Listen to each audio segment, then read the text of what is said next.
There you go. Bring on Michael Bennett. Michael, you muted right there, man. There you go. What's Michael, up, welcome. Mike B. Going. What it do? What's up, Eagle Black, Eagle White here. What's up with it? How you doing, man. sir? Thanks for having me. Doing good. Oh, Yeah, man. no worries. No worries. TK. What was that, TK? I said thanks for coming on. I appreciate it. Yeah, Oh, yeah, man. That was great. Listen, I wanted you and TK to have a little time to overlap here before we say goodbye to my co-host TK and start talking here. But I was talking to TK earlier. You didn't get to play that year against Alabama. That you were on an injury. But just talk to us a little bit while TK's here. What was that hype like? Leading up to that SEC championship game. It was huge, man. Personally, it sucked just because I couldn't play, and but man, we hadn't beaten Alabama in several years at that point. So, and going into that game, I thought we had a good chance, and then we had so much momentum, man. TK had a hell of a game. I remember that had a bunch of catches, bunch of yards. Just the end was just so devastating. What I remember most is going in the locker room after that game, and Coach Rick just sat there and just started crying. It was like you could just say all that emotion just pent up. Like we were this close, man, to win the SEC championship and play Notre Dame. We would have whipped the crap out of them too, man. What? We just drugged him. Yo. So it was a wild game, man. What did you say, TK? We would have drugged Notre Dame for sure. But for real, man, we would have had you, Brown. Brown went down. Yeah. We didn't have a full arsenal out there, man. I know, but it is what it is, bro. I got paper mache ligaments. That's what I always say. You just flick them and things freaking tear. I got you. Well, TK's been on here with us, kind of chopping it up, talking about Tennessee and Alabama. TK, I'm gonna get over here with Michael B right quick and talk everything out. But I'll catch you later, man. Appreciate you joining us this week. All right, brother. Appreciate y'all. Mike, have fun with my man Blaine. Appreciate you, bro. Good to see you. All right, Michael. So excited that TK was able to reach out to you and kind of get you on this week. How's everything going for you during COVID right now, man? Good, man. Rocking and rolling as normal. Just we had a baby, me and my wife, 7 months ago. So just enjoying being a first-time dad. Yeah, it's all good. So we're rocking and rolling. That's awesome. So for dog faithful that want to keep up with and stuff like that, what have you been doing since football's been over for you?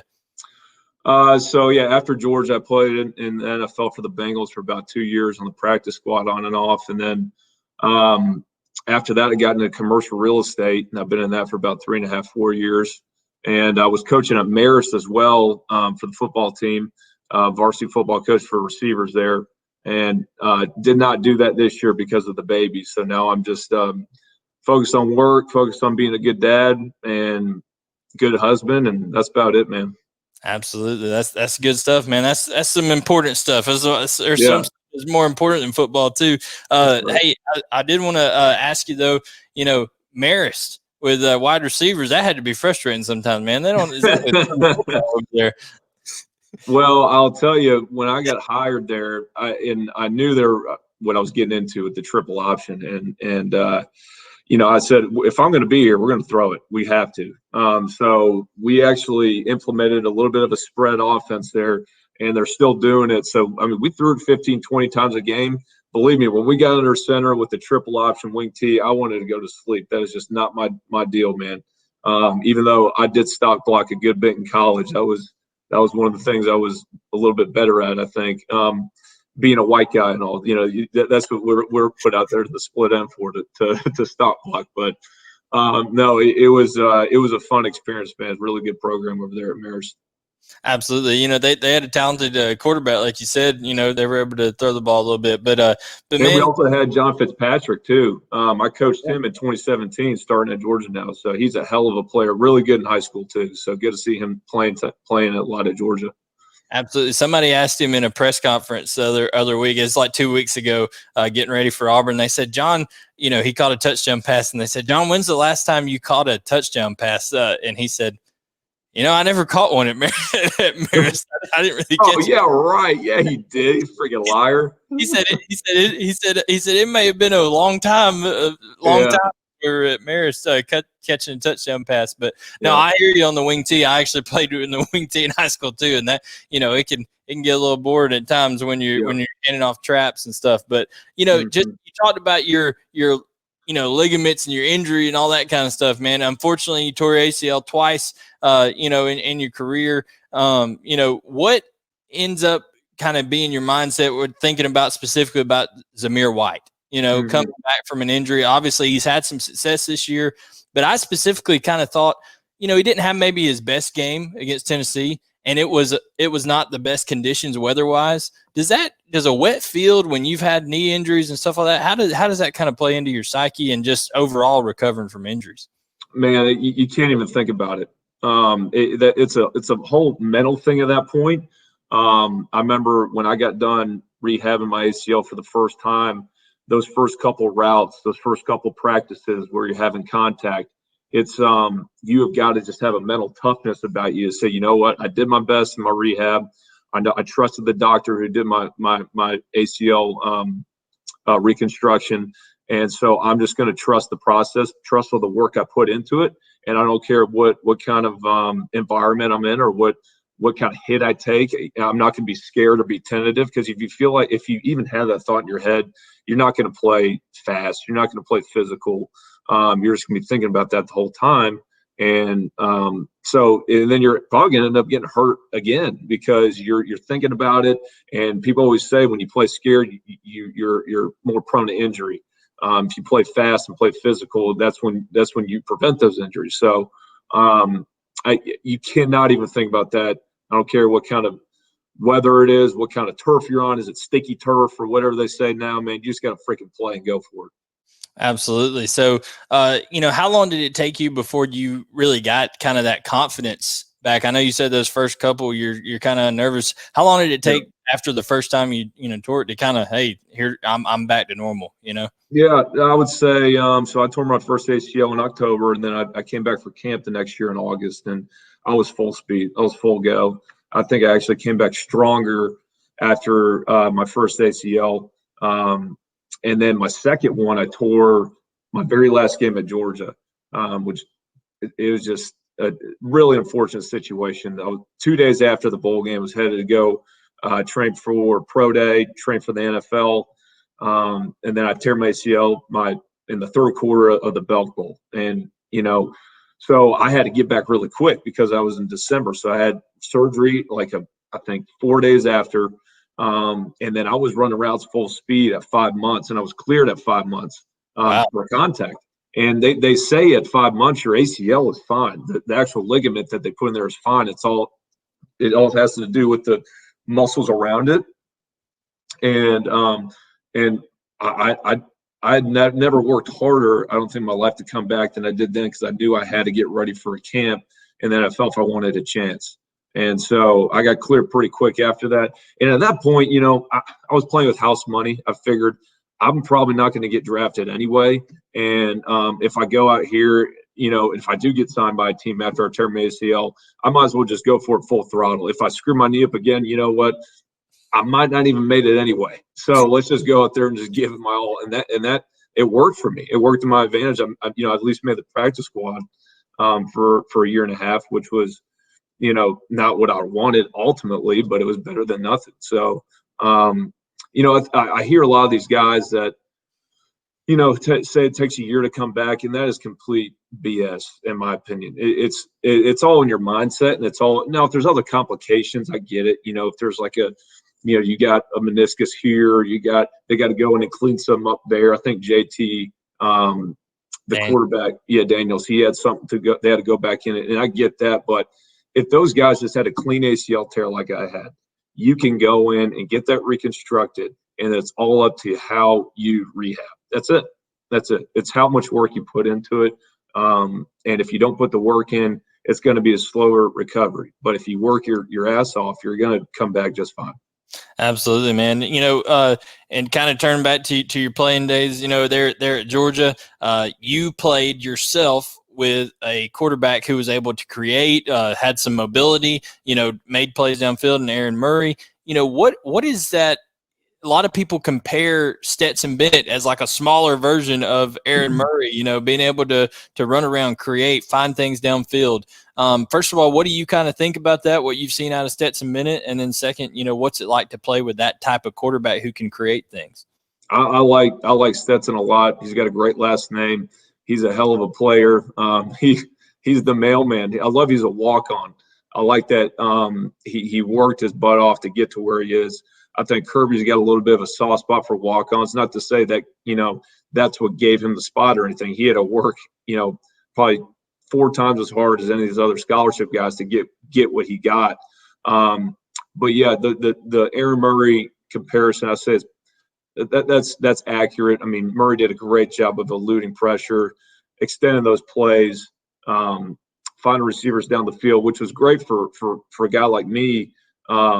I was more running the intermediate route. So when I saw him scramble out, it was more of a you kind of had a little V cut on the DB and you came downhill and caught a little pass for, 5-6 yards, or you went long or something like that. And Murray just did such a good job of keeping his eyes down the field when he got flushed out of the pocket. So I definitely see that comparison.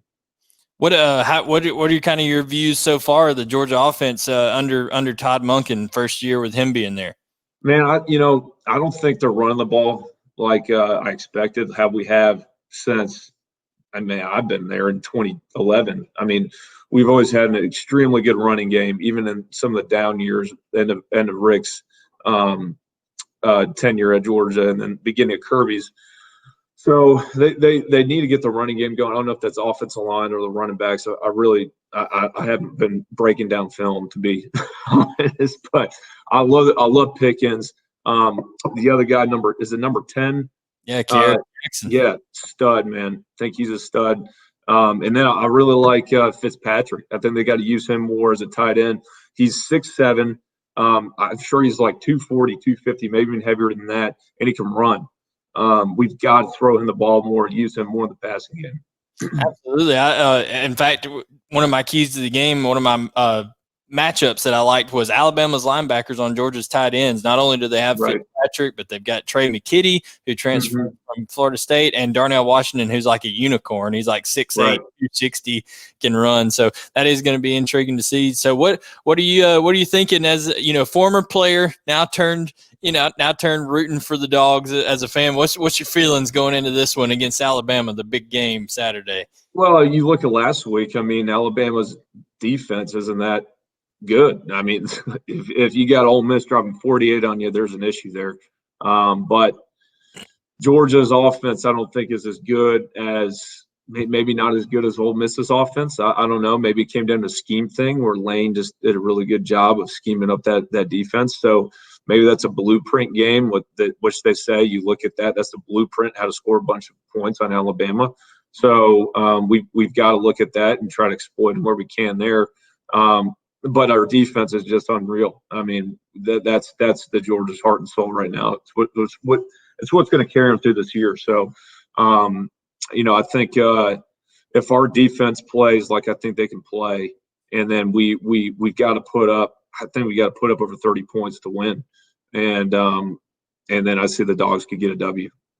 Absolutely. So TK said the defense is going to win the day, and it's going to be 27-24. I said I think it's going to take, like you, over 30 points. I think Jack Podlesny gets a field goal at the end, 31-28 Georgia. You care to drop a score on us? What do you think? I'd say 37-31 Dogs.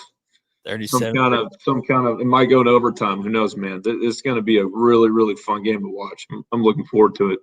Absolutely. Well, hey, man, we certainly appreciate you taking time to join us here on the Inside Slant. I was glad TK was able to reach out to you, and we'd love to have you back later on in the season to talk some stuff.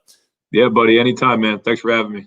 All right, Michael Bennett, thank you so much, man. Guys, that's been our edition of the Inside Slant, and we are so excited that you come on here with us each and every week to talk about Georgia football. I've got my co-host Tavares King on here with me. this week. Veron Haynes will be back on next week, and you never know who our guests are going to be. We've had Cole Kublik, DJ Shockley, we've had Randy McMichael, Rusty Manziel, now Michael Bennett this week. So a lot of people connected with the Georgia football world that are, guests week in and week out here on the Inside Slant. A little bit of recruiting stuff going on. As I'm recording this, Amarius Mims will be announcing tomorrow, or when I release this, it'll be a day of. So right now, expecting to see Big Mims, be a Georgia Bulldog. So we'll see what that happens. That's on Wednesday, the 14th at 3:30. That he's going to be announcing. Excuse me.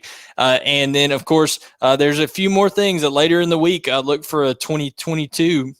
Class of 2022 major prospect dropping the top group that Georgia will be a part of, and just really, really excited to see what's going on with the world of recruiting as we go on. A bunch of 2021 recruits really like that big win over Tennessee. Not only Amarius Mims was talking about it, Smell Mondon. You've got Nyland Green over at Newton, a 2021 corner, and Tyrion Ingram Dawkins, big TID at Gaffney, South Carolina, 6'5", 300-pound defensive tackle. So a lot of guys could be making decisions here soon.